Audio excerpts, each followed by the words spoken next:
Hello all of you. Today we will discuss about atom.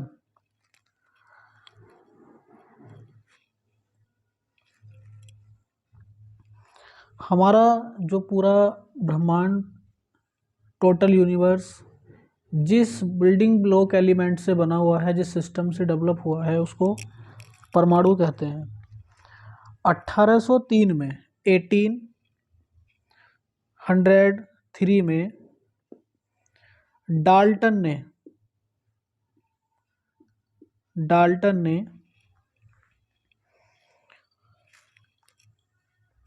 परमाणु सिद्धांत दिया। परमाणु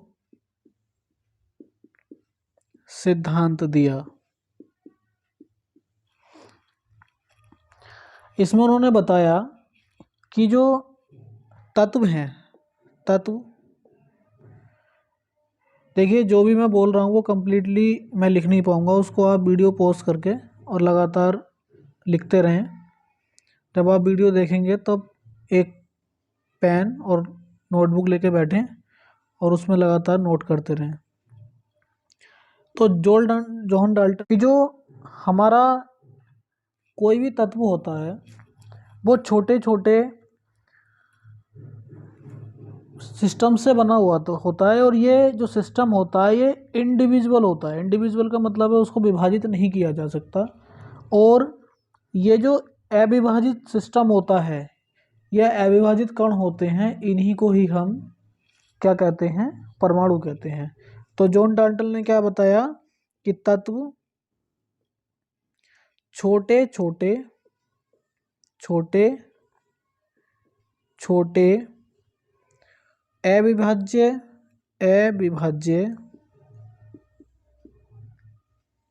कणों से मिलकर बना है। कणों से मिलकर बना है। मिलकर बना है। ये कण या सिस्टम्स भी बोल देंगे इसको। कण को वैसे पार्टिकल बोलते हैं, लेकिन एक जो एटम होता है वो एक प्रकार का सिस्टम ही होता है। तो इनसे मिलकर बना है, और ये कण क्या कहलाते हैं? इनको परमाणु कहते हैं, एटम। ओके। उसके बाद में जो मॉडल्स परमाणु को डिस्क्राइब करने के लिए आए, उसमें सबसे पहला था थॉमसन का परमाणु मॉडल। थॉमसन का परमाणु मॉडल। थॉमसन का परमाणु मॉडल। भाई देखो, सभी इसको लगातार नोट करते रहें। और ये कब आया? सन 1904 में। 1904 में 1904 में थॉमसन ने एक परमाणु मॉडल दिया। और इस मॉडल के अनुसार उन्होंने बताया कि प्रत्येक परमाणु जिसकी त्रिज्या, परमाणु की त्रिज्या कितनी? 10⁻⁻10 मीटर।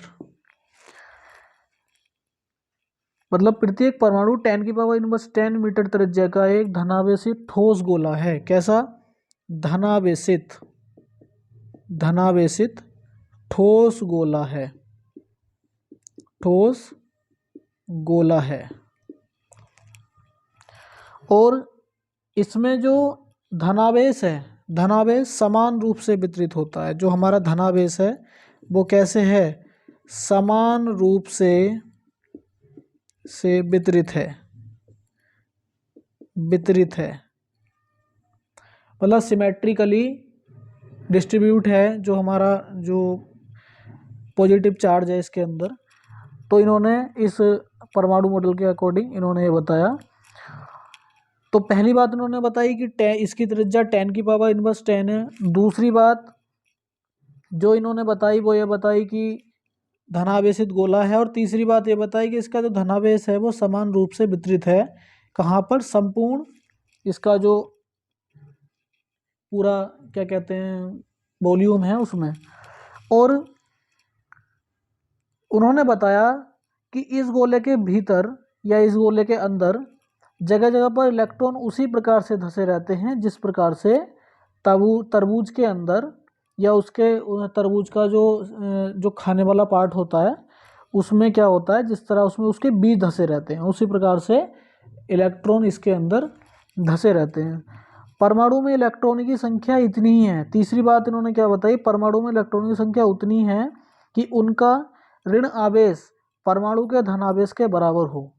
मतलब जितने इसमें इलेक्ट्रॉन होंगे, इलेक्ट्रॉनों की संख्या उतनी ही है। मतलब इलेक्ट्रॉनों का टोटल जो नेगेटिव चार्ज है, जो इसका नेगेटिव चार्ज है वो किसके बराबर हो, इक्वल हो पॉजिटिव चार्ज के, पॉजिटिव चार्ज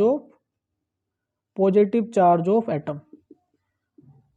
भाई देखो, जो भी मैं लैंग्वेज बोल रहा हूँ उसको आप लगातार नोट करते जाएं। ओके, तो इसको हम थॉमसन का वाटरमेलन एटम भी, थॉमसन का वाटरमेलन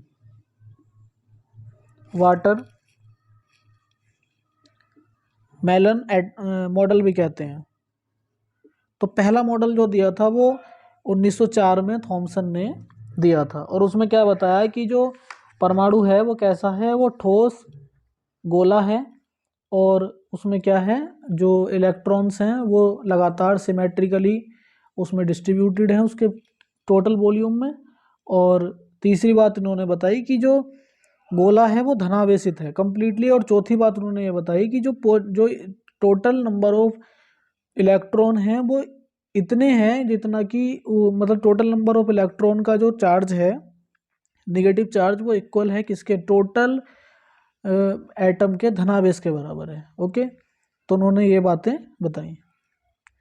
तो ये पहला मॉडल था। फर्स्ट मॉडल के कुछ डिसएडवांटेज मतलब उसके लिमिटेशंस भी बोल देते हैं। थॉमसन्स मॉडल लिमिटेशंस का मतलब होता है कमियां, या फिर उसको दोष भी बोल देते हैं। क्या बोल देते हैं, दोष बोल देते हैं। लिमिटेशंस माने होते हैं दोष या फिर कमियां, मतलब जो उसमें कमी थी, जिस चीज को वो डिस्क्राइब नहीं किया। सबसे पहली बात है कि परमाणु से प्रकाश का उत्सर्जन जो होता है, जो मतलब जिस तरह से एक इलेक्ट्रॉन बाहर से एनर्जी लेके लोअर एनर्जी स्टेट से हायर एनर्जी स्टेट में जाता है, तो जब वो हायर एनर्जी स्टेट से लोअर एनर्जी स्टेट में कोलैप्स करता है, वापस आता है, तो वो एक रेडियो एक्टिव नहीं, जब वो वापस आता है तो एक फोटोन का इमिशन करता है और इस तरह से एक स्पेक्ट्रम हमें मिलता है। तो इस चीज़ को जो थॉमसन का मॉडल था वो डिस्क्राइब नहीं कर पाया। दूसरी बात ये थी कि परमाणु से उत्सर्जित होने वाला प्रकाश का स्पेक्ट्रम जो होता है उसमें अलग अलग कंपन की रेखाएं होती हैं। कंपन की रेखाएं मतलब जो ऑक्सीलेशंस होते हैं, जो उसके अंदर जो उसके करस्पॉन्ड हमें फ्रीक्वेंसीज आवृत्तियां मिलती हैं अलग अलग रेखाओं के, तो वो उसको डिस्क्राइब नहीं किया। तो इस तरह से और भी इसमें कुछ दोष थे जो मतलब नहीं पूरी तरह से गलत हो गया, ये बहुत सारी चीज़ें इसने डिस्क्राइब नहीं करी। तो उसके बाद में तो ये मेन थोड़े लिमिटेशंस थे। उसके दोस्त थे, उनको दूर करने के लिए रदरफोर्ड ने 1911 में रदरफोर्ड अल्फा कणों के प्रकरण का प्रयोग, रदरफोर्ड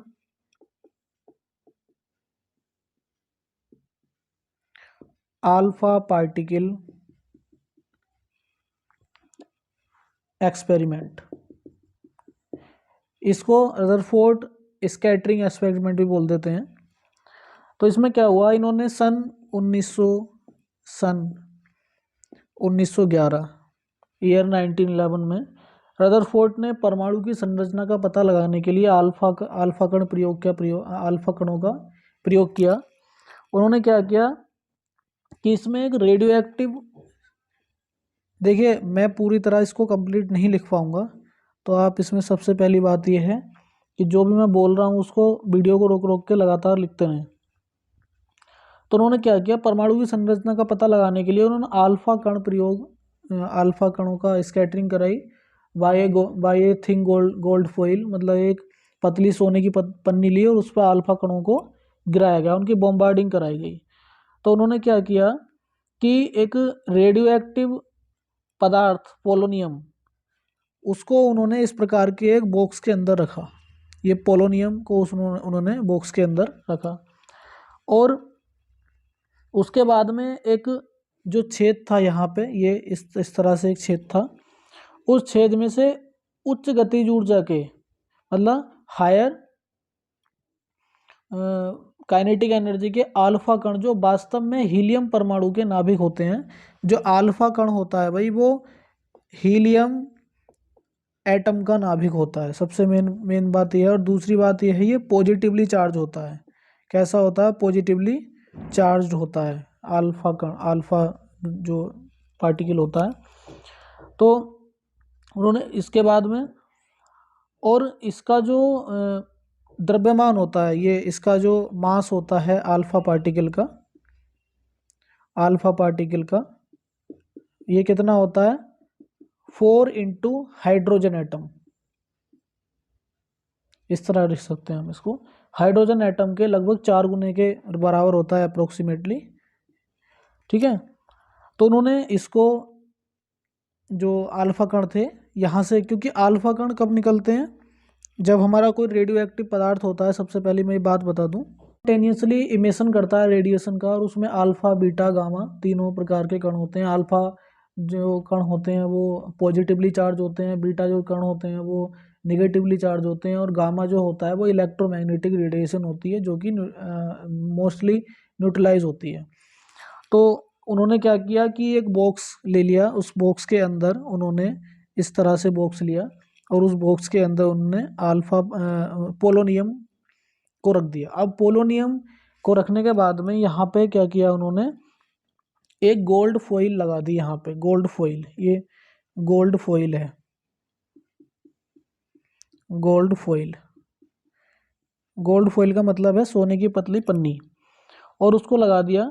और यहाँ पर 2 डायफ्राम D1 और D2 लगाए, और इसका क्या किया, एक यहाँ पे एक पर्दा लगाया। पर्दे का मतलब एक तरह की स्क्रीन। और यहाँ से जब अल्फा पार्टिकल यहाँ पर जाकर यहाँ पर पहुँचे, अल्फा पार्टिकल्स, तो वो क्या हुआ, यहाँ पर इसके जो एटम्स थे, इसके जो एटम है गोल्ड गोल्ड फॉइल के, तो उनसे टकराने के बाद में कंप्लीटली स्कैटर्ड हो गए, अलग अलग, मतलब ये प्रकीर्णित हो गए अलग अलग डायरेक्शन में। और यहाँ पर एक यहाँ पर एक वो लगाया गया, सूक्ष्मदर्शी लगाया गया यहाँ पर। और इस सूक्ष्मदर्शी से क्या किया, जो अल्फा कण थे उनकी जो नंबर ऑफ अल्फा कण जो स्कैटर्ड हुए हैं पर यूनिट टाइम, उसको यहाँ पे मेजर किया गया। किससे? इस माइक्रोस्कोप से। तो ये डायफ्राम है, ये छिद्र है, ये एक यहाँ पर पीबी बोल दो, यहाँ पर पीबी, मतलब पीबी का मतलब है जो शीशा होता है, लेड का ये बॉक्स है, पीबी बॉक्स। इस तरह से एक बॉक्स था, उसमें पोलोनियम को रखा गया, वहाँ से अल्फा पार्टिकल को स्कैटर किया गया। कहाँ पर? गोल्ड फॉइल पर, गोल्ड फॉइल पर स्कैटर किया गया। और उसके बाद में वो स्कैटर्ड होने के बाद में लगातार इधर उधर स्कैटर्ड हो गई, और ये जो पर्दा है, ये स्क्रीन है, इस पर एक पैटर्न हमें मिल गया। ओके। अब जो रदरफोर्ड का जो ये अल्फा पार्टिकल एक्सपेरिमेंट था, इसमें हमें कुछ चीज़ देखने को मिली, और उसमें सबसे मेन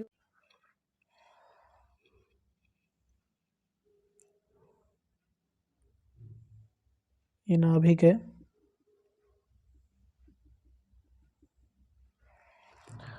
तो यहाँ से जब अल्फा पार्टिकल्स इस पर बॉम्बार्ड हुए, यहाँ से डाले गए, तो क्या हुआ है देखते हैं हम।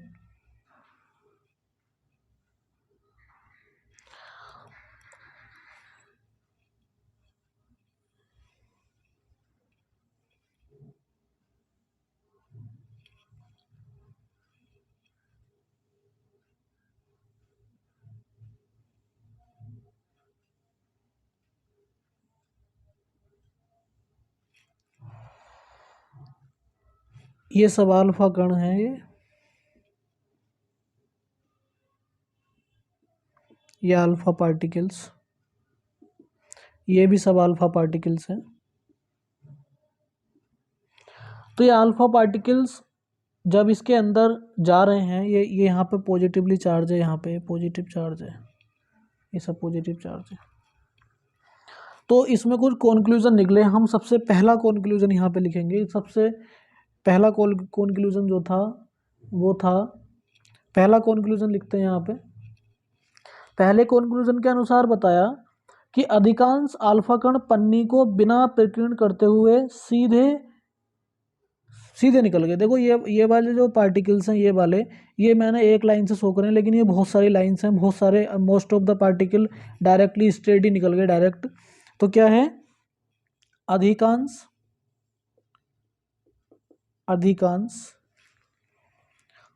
अल्फा कण बिना प्रकीर्ण हुए, बिना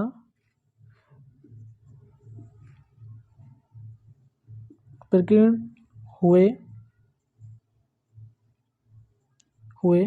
सीधे निकल गए। क्या हुआ, सीधे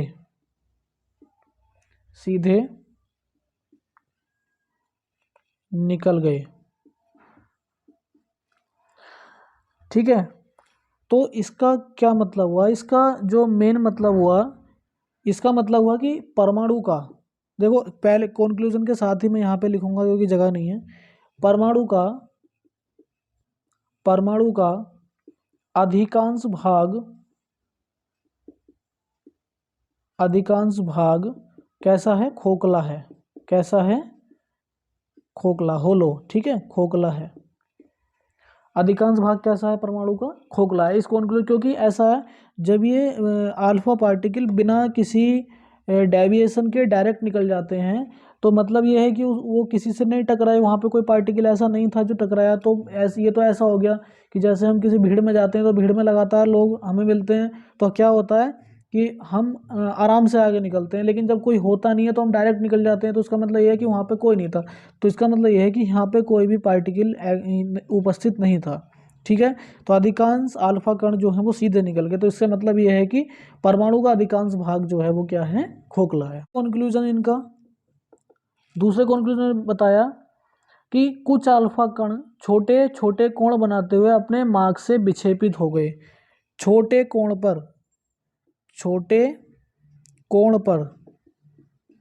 पर विक्षेपित, डेविएट हो गए, विक्षेपित हो गए। इसका मतलब क्या है, इसका मतलब होता है कि परमाणु का संपूर्ण धनावेश, मतलब टोटल जो पॉजिटिव चार्ज है वो एक ही स्थान पर केंद्रित है। मतलब कहने का ये है कि क्योंकि जब अल्फा कण, ये अल्फा कण भी पॉजिटिवली चार्ज है, तो हमें अकॉर्डिंग टू इलेक्ट्रोस्टैटिक्स, जो हमारे पॉजिटिव या नेगेटिव चार्ज होते हैं वो एक दूसरे को क्या करते हैं, रिपल करते हैं।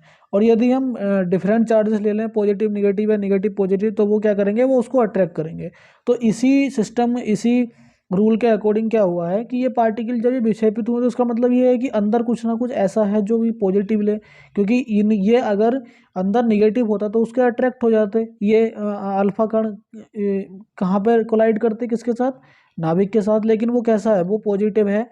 ये आइडेंटिफाई हो गया कि वो नाभिक पॉजिटिव है, और इस कारण ये जो अल्फा कण है ये इससे डेविएट हो गए। और डेविएट होने पर क्या हुआ, ये बहुत ही स्मॉल एंगल पर डेविएट हो गए। ओके, बाद में तीसरा कॉन्क्लूजन के अकॉर्डिंग इन्होंने बताया कि बहुत less number of alpha particle, मतलब कम से कम 20,000 कणों में से कुल एक, मतलब only 1 particle out of 20,000 particles अपने जो उसका प्रारंभिक मार्ग का मतलब है ये वाला इनिशियल जो इसका पाथ था, उससे 90 या उससे अधिक एंगल पर, देखो ये वाले पार्टिकल, जैसे ये वाला है, 90 या उससे अधिक एंगल पर क्या हुए, ये डेविएट हुए 90 या उससे अधिक एंगल पर।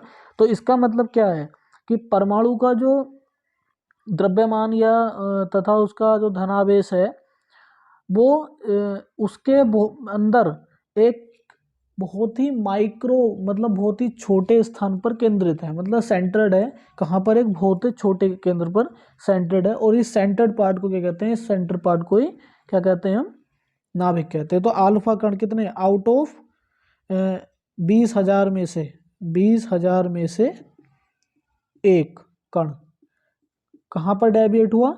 90 से एंगल क्या? 90 से ज़्यादा या फिर इक्वल टू 90 से ज़्यादा या फिर इक्वल टू 90 इस एंगल पर वो डेविएट होगा। इसका मतलब ये है कि नाभिक जो परमाणु है उसका जो कंप्लीट जो क्या कहते हैं इसका जो कंप्लीटली जो इसका मास है वो एक कहाँ पर सेंटर्ड है? एक बहुत ही एक छोटे स्थान में सेंटर्ड है। और छोटे स्थान को क्या कहते हैं? उस छोटे स्थान को हम नाभिक कहते हैं, न्यूक्लियस कहते हैं।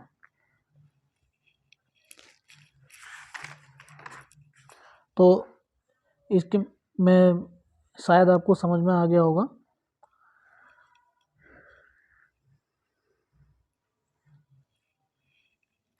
Rutherford alpha particle, Rutherford model के ड्रॉबैक्स मतलब उसके दोष, ड्रॉबैक्स ऑफ रदरफोर्ड मॉडल। तो रदरफोर्ड मॉडल का सबसे पहला ड्रॉबैक तो ये था उसकी स्टेबिलिटी को लेकर,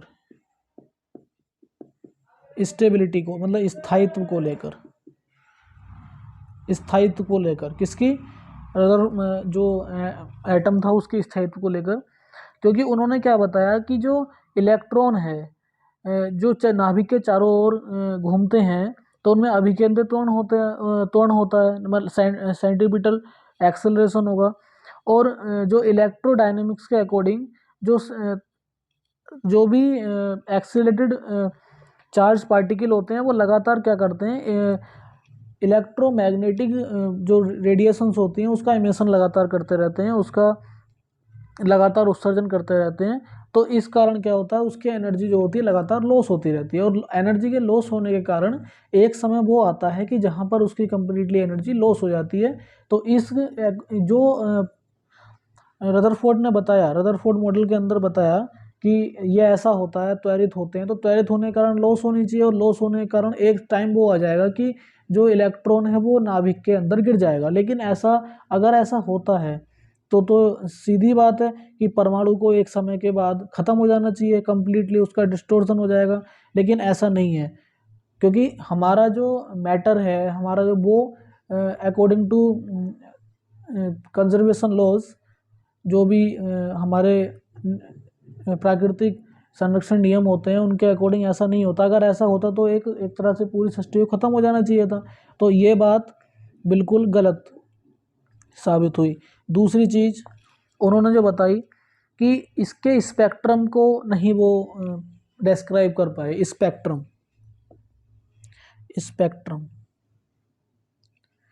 इसके स्पेक्ट्रम को सबसे दूसरी वाली बात थी explanation of linear spectrum. Spectrum को वो डिस्क्राइब नहीं कर पाए। ठीक है, स्पेक्ट्रम का मतलब क्या है कि सपोज करो कि एक पार्टिकल जो कि अपनी लोअर स्टेट में है, जहाँ पर E1 क्या है? लेस देन E2, मतलब ये लोअर एनर्जी स्टेट है और ये हायर एनर्जी स्टेट है। तो जब वो कहीं से एनर्जी उसको मिलेगी, बाहर से एक्सटर्नल सोर्स से इलेक्ट्रॉन को एनर्जी मिलती है, तो इलेक्ट्रॉन कहाँ जाता है? अपनी हायर एनर्जी स्टेट में चला जाता है। और उसके बाद में लगभग T = 10⁻⁸ सेकंड के बाद क्या होता है? वो अपनी वापस उसी 10⁸ सेकंड के बाद वापस अपनी उसी स्टेट में आ जाता है। और जब वो स्टेट में आता है, जो एनर्जी उसने ली हुई है उसको फोटोन के रूप में क्या करता है? रिलीज़ कर देता है। फोटोन के रूप में वो रिलीज़ कर देता है। और इस कारण क्या होता है? हमारी जो सिस्टम है एक स्पेक्ट्रम मिलता है। तो इस स्पेक्ट्रम को रदरफोर्ड मॉडल डिस्क्राइब नहीं कर पाया। ये मेन ड्रॉ।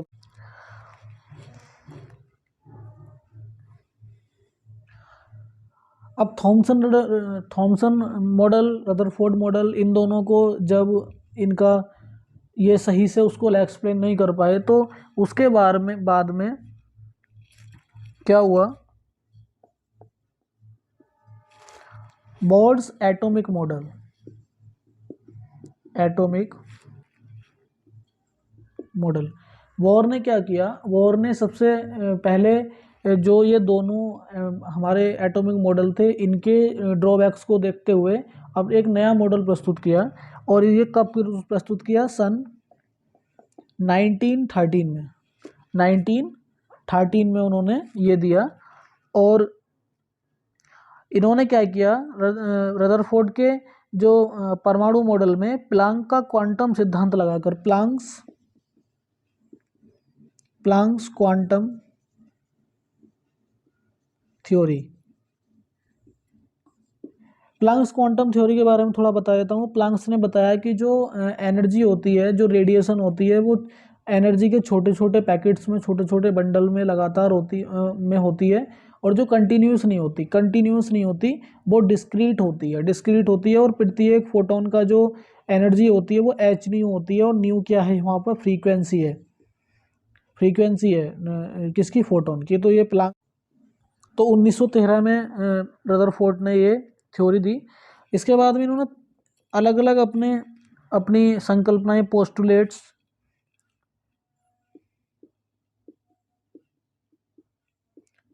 पोस्टुलेट्स दिए regarding to Bohr atomic model. सबसे पहले इन्होंने बताया कि सपोज कीजिए कि ये हमारा एक इलेक्ट्रॉन, ये एक सिस्टम है जहाँ पर ये इलेक्ट्रॉन है और ये पॉजिटिवली चार्ज्ड नाभिक है। तो इसके चारों तरफ ये बी वेलोसिटी से मूव कर रहा है जो ये इलेक्ट्रॉन है, और इस इलेक्ट्रॉन की यहाँ से जो रेडियस है वो आर है। इस जो ये जिसका सपोज कि ये एक ऑर्बिट है, इस पे इलेक्ट्रॉन मूव कर रहा है अबाउट,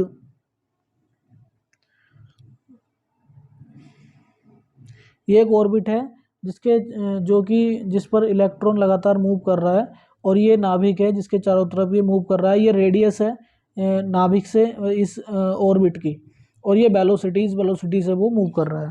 ठीक है, तो बोर ने सबसे पहले बताया कि जो नाभिक का आवेश होता है, हमें पता है नाभिक का आवेश जेड होता है, क्योंकि जेड क्या है, नंबर ऑफ प्रोटॉन है, टोटल नंबर ऑफ प्रोटॉन, और ई क्या है, प्रोटॉन का मास, और ई की वैल्यू होती है 1.6 इंटू 10 की पावर इनवर्स 19 कूलाम। और यहाँ पर इलेक्ट्रॉन का जो होता है वो इसी का बिल्कुल अपोजिट होता है, -1.6 इंटू 10 की पावर इनवर्स 19 कूलाम ये होता है। तो उन्होंने बताया कि जो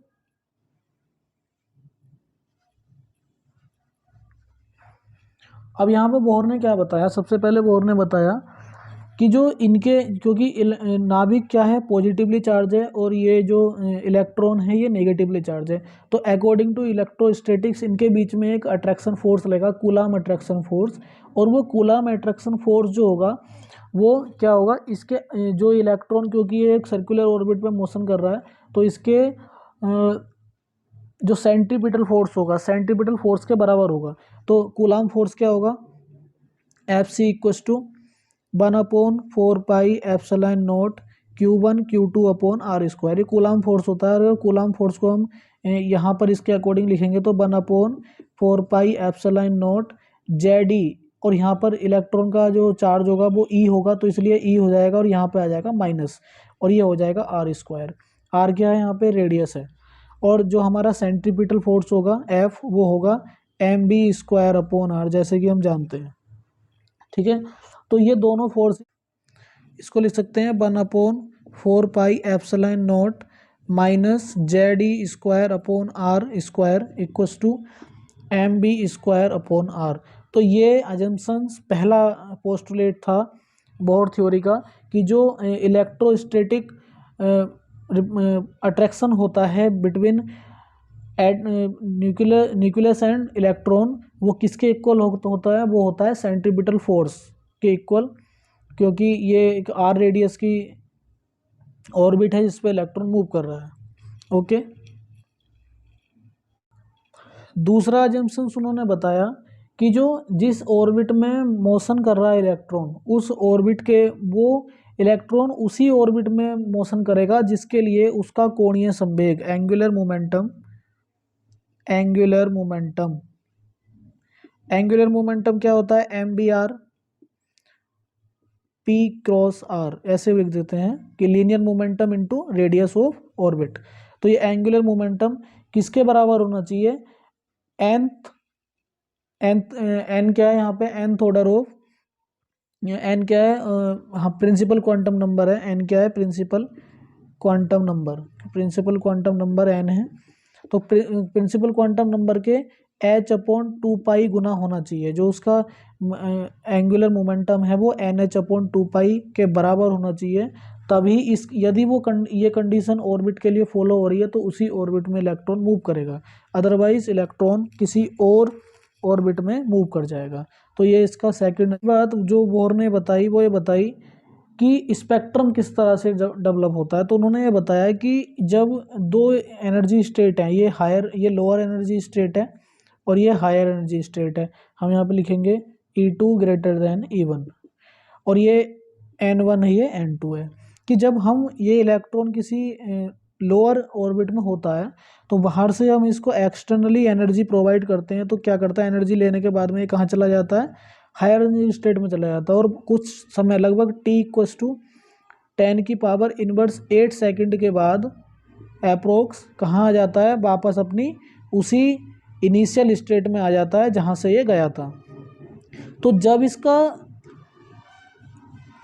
हायर एनर्जी स्टेट से लोअर एनर्जी स्टेट में आता है ये, तो क्या होता है यहाँ पे, ये एक फोटोन एमिट करता है, ये एक फोटोन एमिट करता है एच न्यू का, और इन्हीं फोटोन के बहुत सारे फोटोन जब एक साथ इमिट होते हैं तो क्या होता है, एक स्पेक्ट्रम जनरेट होता है। क्या होता है, स्पेक्ट्रम जनरेट होता है। तो यहाँ से वॉर ने थर्ड पोस्टुलेट के अंदर स्पेक्ट्रम को कंप्लीटली डिफाइन कर दिया।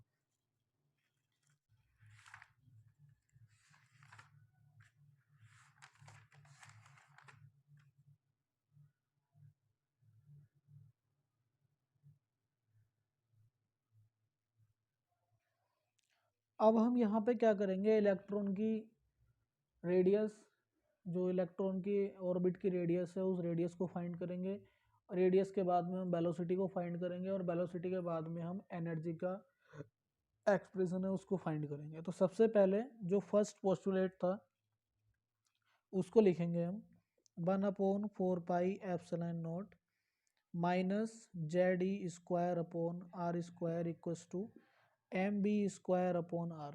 इस R से ये कैंसिल हो जाएगा, और उसके बाद में क्या बचेगा हमारे पास में,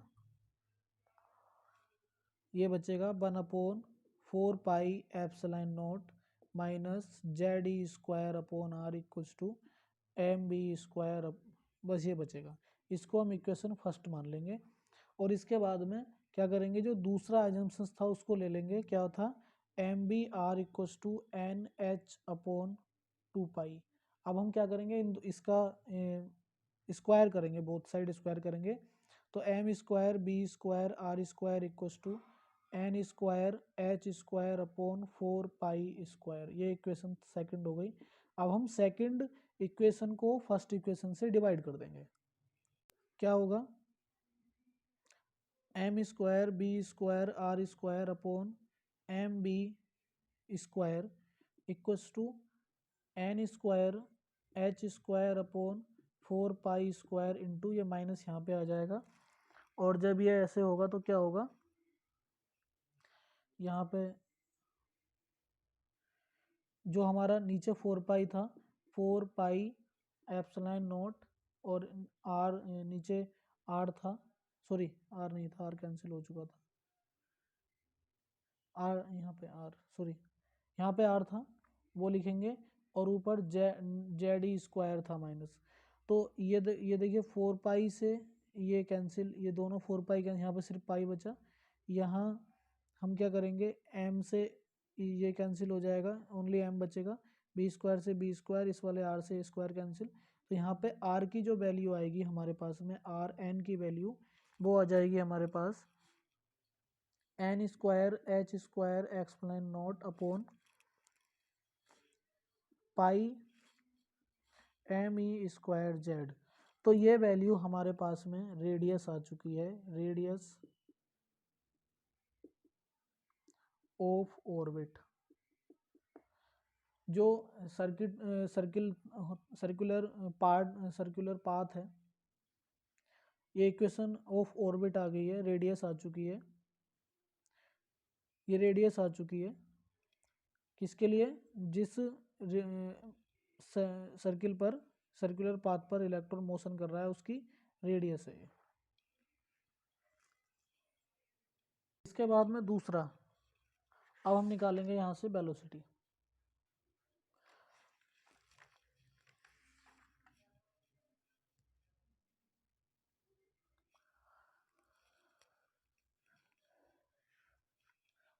थोड़ा हम हाइड्रोजन एटम के लिए रेडियस के बारे में, हाइड्रोजन एटम के लिए जेड की वैल्यू 1 होती है, और जब हम इस आर के एक्सप्रेशन में क्या रखेंगे, जेड की वैल्यू 1 रखेंगे तो हमें R1 की वैल्यू जो मिलेगी n इक्वस टू 1 रखेंगे और z इक्वस टू 1 रखेंगे तो हमें r की जो वैल्यू R1 मिलेगी वो epsilon naught H square upon pi M E square. और जब यहाँ पे हम Planck constant epsilon naught pi M और ई की वैल्यू हम पुट करेंगे तो हमें जो r की वैल्यू मिलेगी, R1 की जो वैल्यू मिलेगी वो हमारी वैल्यू होगी 0.528 एंगस्ट्रॉम।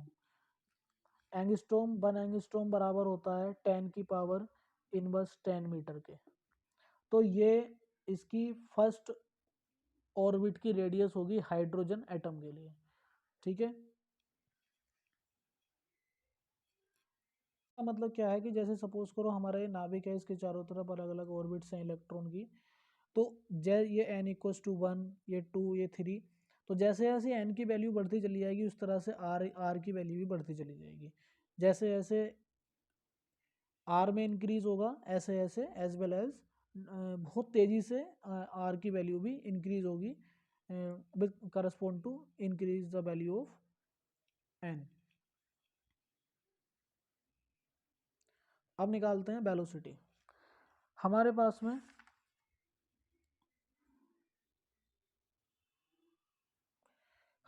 में एक एक्सप्रेशन है M B R equals to N H upon 2 pi. अगर हम यहाँ पे b की वैल्यू निकालें, वी एन कर दें तो क्या होगा, एन एच अपॉन 2 पाई आर एम। अब यहाँ पे r की जब वैल्यू हम पुट करेंगे, r की वैल्यू पुट करेंगे तो क्या होगा, N H upon 2 pi M, r की वैल्यू पुट करो epsilon naught N square H square upon pi M E square Z. तो ये वैल्यू जब पुट करेंगे इसके बाद में क्या होगा, हम m से m कैंसिल हो जाएगा, यहाँ पाई से पाई कैंसिल हो जाएगा,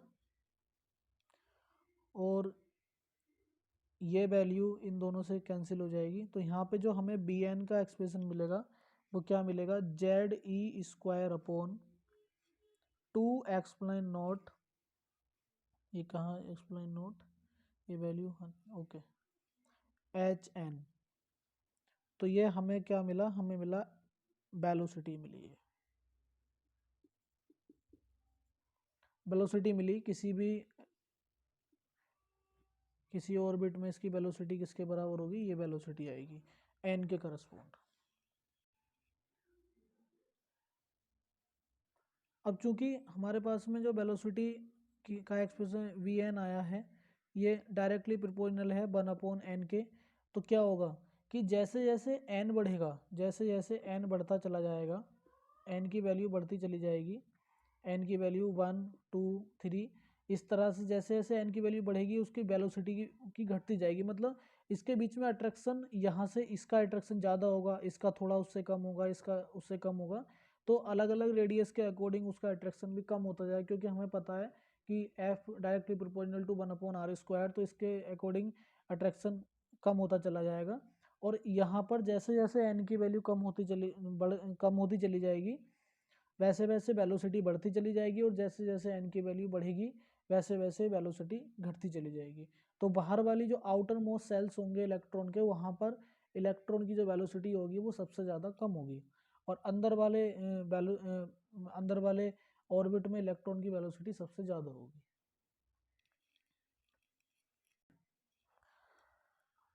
हमारे पास में काइनेटिक एनर्जी का जो एक्सप्रेशन होता है वो होता है 1/2 mv²। 1/2 mv²। और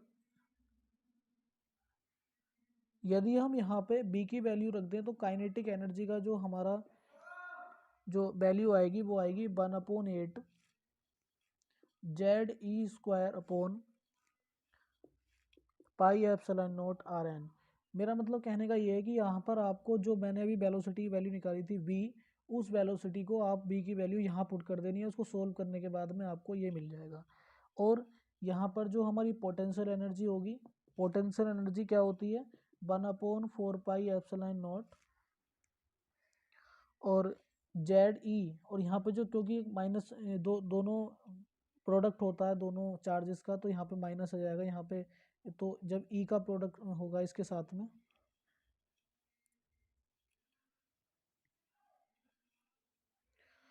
प्रोडक्ट हो जाता है तो, और ये नीचे आ जाता है जो Rn है। काइनेटिक एनर्जी आ गई, ये हमारी पोटेंशियल एनर्जी आ गई। अब टोटल एनर्जी जो होती है वो होती है काइनेटिक एनर्जी और पोटेंशियल एनर्जी का सम। तो यहाँ पर हम क्या करेंगे, यहाँ पर हम वैल्यू पुट करेंगे, तो ये हमारी क्या वैल्यू आएगी, आएगी Ze²/8πε0 into Rn minus Ze²/4πε0 into Rn। और जब ये वैल्यू हम करेंगे तो यहाँ पे हमारी En की जो वैल्यू आएगी वो आएगी Ze²/4πε0 इंटू 2 जब यहाँ पे हम Rn की वैल्यू पुट करेंगे, ये वाली Rn की वैल्यू पुट करेंगे, H²/πme²z। ये वैल्यू पुट करने पर हमें ये वैल्यू मिलेगी। देखिए आप जो मैं बोल रहा हूँ उसको लगातार आप नोट करते रहें। अब जब हम इसको सोल्व करेंगे तो हमारे पास में En की जो वैल्यू आएगी वो आएगी -Z² और यहाँ पर E²πm/8πε0² और उसके बाद में जब हम ये सारी वैल्यूज़, ये यहाँ पे E की वैल्यू 1.6 इंटू 10⁻⁻19, पाई की वैल्यू 22/7, m की वैल्यू इंटू, यहाँ से एक चीज़ और हम निकाल रहे हैं, यहाँ से En हमारी डायरेक्टली प्रोपोर्शनल है 1/n², कि जब n की वैल्यू बढ़ेगी, ऐसे जैसे जैसे n की वैल्यू बढ़ेगी ऐसे ऐसे E की वैल्यू घटती चली जाएगी। और दूसरी बात यह है जो हमारी एनर्जी का एक्सप्रेशन है वो निगेटिव आ रहा है, तो इसका मतलब है निगेटिव एनर्जी किसको शो करती है, निगेटिव एनर्जी शो करती है बाउंड स्टेट को मतलब जो इलेक्ट्रॉन है वो अपने जो लेवल है, जो ऑर्बिट है, उस एनर्जी लेवल में बॉन्ड है, उसको निकालने के लिए हमें एक्सटर्नल बाहर से एनर्जी चाहिए होगी, तब हम उसको उसकी ऑर्बिट से बाहर कर सकते हैं।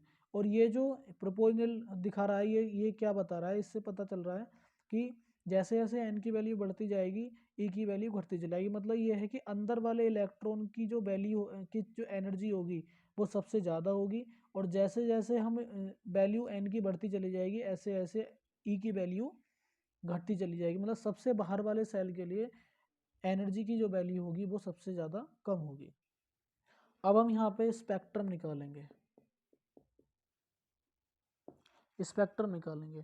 क्योंकि हमें जो एनर्जी का एक्सप्रेशन मिला है वो क्या मिला है, सपोज करो E1 n=1 के लिए हम निकालते हैं, तो n=1 के लिए जो वैल्यू आएगी, सॉरी n1th स्टेट के लिए, n1th स्टेट के लिए हम जो E निकालेंगे तो E1 हो जाएगी Z² एम ई की power 4 upon 8 h square epsilon naught square N one square, और E2 इसी ऐसे ही N2 के करस्पॉन्ड जो स्टेट के करस्पॉन्ड जो एनर्जी आएगी वो आएगी जेड स्क्वायर एम ई की power 4 upon 8 h square epsilon naught N2 square.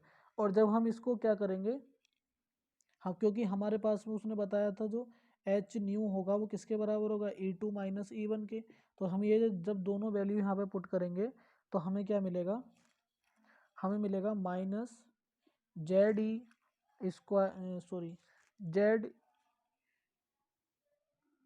ये दोनों वैल्यू पुट करेंगे तो हमें मिलेगा minus Z square M E की power 4 upon 8 h square epsilon naught square और N2 स्क्वायर माइनस, और ये माइनस ये इस वाले माइनस प्लस कर देगा बिकॉज ये माइनस होते हैं दोनों, प्लस कर देगा और ये क्या होगा जेड स्क्वायर एम ई की power 4 upon 8 h square epsilon naught square N1 square. और जब हम इसको और सिंप्लीफाई करेंगे तो क्या आ जाएगा, जेड स्क्वायर एम ई की power 4 upon 8 h square epsilon naught square, और ये 1/N1 square minus 1/N2 square, ये वैल्यू आ गई। और अगर हम यहाँ पर क्या करेंगे, ये हमारा एच न्यू आ गया, यहाँ तक नोट करें जल्दी।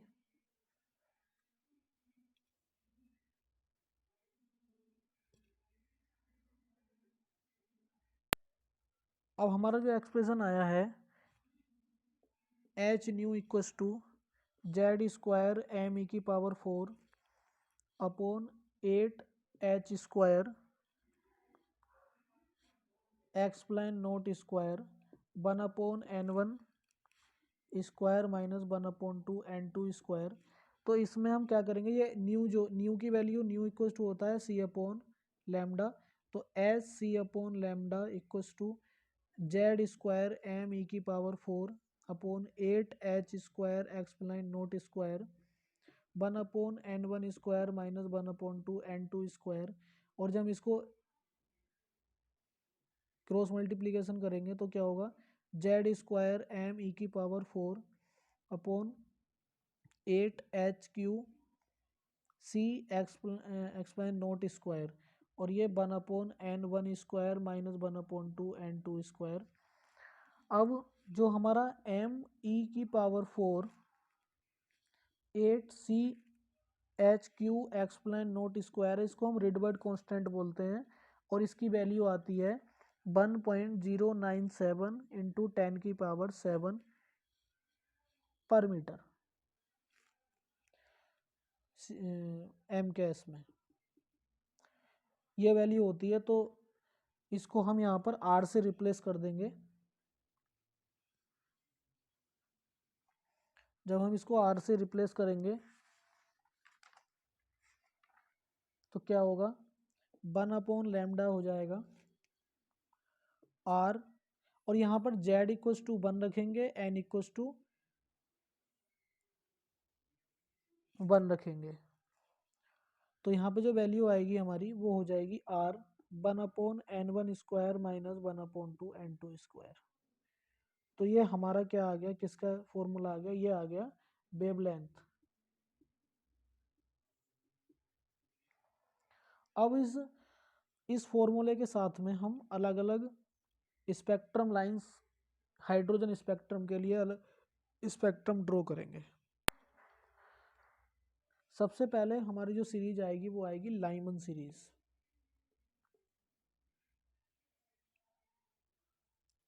सबसे पहले जो सीरीज आएगी वो आएगी हमारी लाइमन सीरीज। लाइमन सीरीज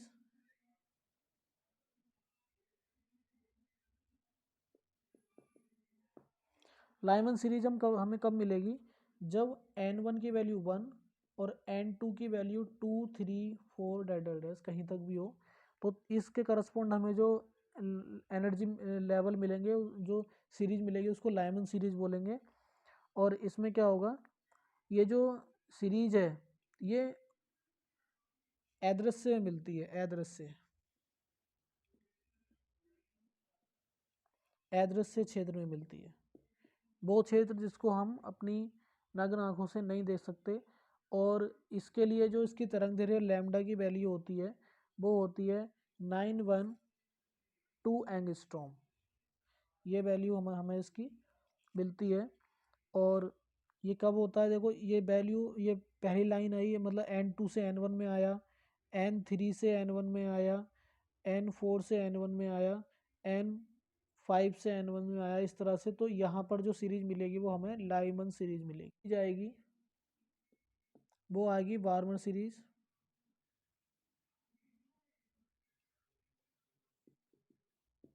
ये कब आएगी, जब जब इलेक्ट्रॉन किसी भी 3 जब इलेक्ट्रॉन 3, 4, 5, 6 के करस्पोंड जो एनर्जी लेवल है उन एनर्जी लेवल से अपने फाइनल एनर्जी लेवल 2 में, N1 की वैल्यू यहाँ पे 2 पुट करेंगे और N2 की वैल्यू 3, 4, 5, 6, जब 3, 4, 5, 6 से N2 में ट्रांजिशन होगा तभी हमें मिलेगी। और ये हमें जो मिलती है वो दृश्य क्षेत्र में मिलती है, विजिबल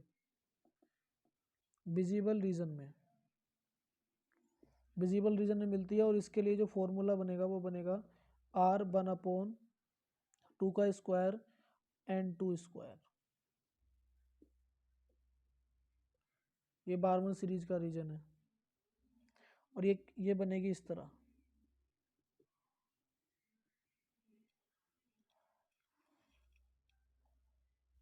इसके बाद में तीसरी, इसको बोलेंगे पास्चन सीरीज। पास्चन सीरीज में N1 की वैल्यू 3 होगी और N2 की वैल्यू 4, 5, 6 डेड इस तरह होगी। और ये जो हमें मिलेगा ये हमें बड़ी तरंग दैर्घ्य होगी इसकी, इसके करस्पॉन्ड लैम्डा की वैल्यू जो होगी वो होगी अप्रोक्स 18 लगभग 751 एंगस्ट्रॉम। और ये जो मिलेगा वो हमें लगभग अवरक्त क्षेत्र में मिलेगा, अवरक्त क्षेत्र।